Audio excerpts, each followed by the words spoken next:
A 16-year-old boy sits on a throne that once belonged to men who ruled the world. The marble floor beneath him is cold. The room is too large for his small frame. The purple cloak on his shoulders feels heavier than it should. His hands are shaking. Outside the palace walls, a barbarian warlord is waiting. Not to kill him, not to conquer him, but to politely remove him. And when this boy stands up, removes that cloak, and walks out of the throne room, 1,000 years of history ends. Not with war, not with fire, with silence.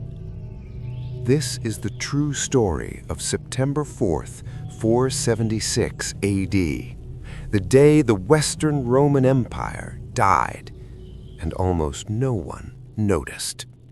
By the year 475, Rome is no longer Rome. The empire that once commanded legions across Europe, Africa, and the Middle East now barely controls Italy. The provinces are gone, the armies are fragmented, the treasury is empty. What remains is a title and a memory of greatness. It is a ghost wearing a crown. And on that throne sits a boy named Romulus Augustulus. Romulus, the name of Rome's legendary founder. Augustulus, a smaller version of Augustus, the first emperor. Even his name sounds like history mocking itself. He is 16 years old. He did not choose this life. His father, a military general named Orestes, placed him on the throne after overthrowing the previous emperor. The boy became a symbol overnight. The capital is no longer Rome, it is Ravenna, a marshy city surrounded by swamps, chosen because it is easier to defend than the ancient capital. Romulus wears the purple robes, he holds the scepter of empire. But everyone knows the truth. He is a puppet, a child playing emperor, while the empire collapses quietly around him. Still, he is the emperor of Rome, and that title still carries the weight of 1,000 years. In the summer of 476, a problem arrives at the gates of Italy. His name is Odoacer, a Germanic warlord leading thousands of hardened soldiers, men who had spent years fighting for Rome as mercenaries. They had defended Roman borders, fought Roman wars, bled under Roman banners, and now they want to be paid. Not in coins, in land. They demand 1/3 of Italy to settle with their families. Orestes refuses.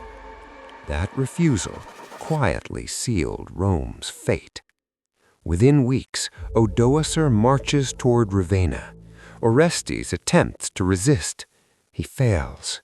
He is captured outside the city of Pavia and executed.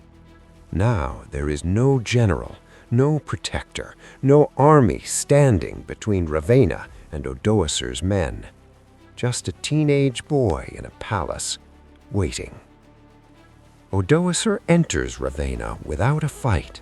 No siege, no battle, no dramatic last stand. The gates simply open, because everyone already understands how this story ends. But what happens next is not what anyone would expect. Odoacer does not storm the palace. He does not kill Romulus. He walks into the throne room and makes an offer. Step down, renounce the throne, and you will live. You will be given a pension, a comfortable villa in the countryside, safety for the rest of your life. Just take off the crown. Imagine being 16 years old in that moment. Your father is dead, your empire is gone, the army is outside, and the man who could end your life with a word is offering you mercy. Romulus accepts. On September 4th, 476 AD, he removes the imperial cloak, hands over the symbols of Roman power, and walks out of the throne room. No ceremony, no crowd, no final speech, just a boy leaving a room. But what Odoacer does next is even more unbelievable. He does not declare himself emperor. Instead, he gathers the imperial crown, the scepter, and the purple robes, and sends them to Constantinople, to the Eastern Roman Emperor, Zeno, with a message: "We do not need a Western emperor anymore." And Zeno agrees. No announcement is made, no declaration to the world, just quiet acceptance. The Western Roman Empire is over. Quietly. For years afterward, many people don't even realize what has happened. Life continues. The Senate still meets. Roman laws are still followed. Taxes are still collected. Odoacer rules Italy effectively and pragmatically, not as a conqueror, but almost as a caretaker of something already broken. Romulus is sent to live in a fortified villa in southern Italy with a generous pension, and then he disappears from history. The last emperor of Rome fades into obscurity. Because by 476, Rome had already been dying for a long time.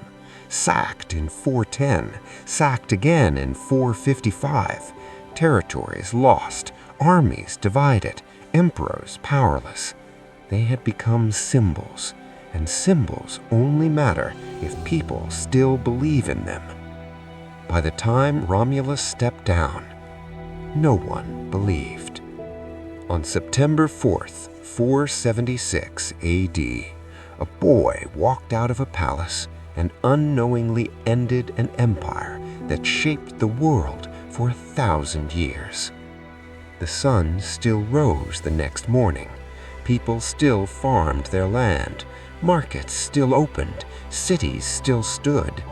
But something ancient, something invisible, something that had defined civilization for centuries, was gone. Rome did not fall with a roar. It fell with a whisper. And to this day, historians still ask, was that the day Rome truly died, or just the day we finally admitted it had been dead for a long time?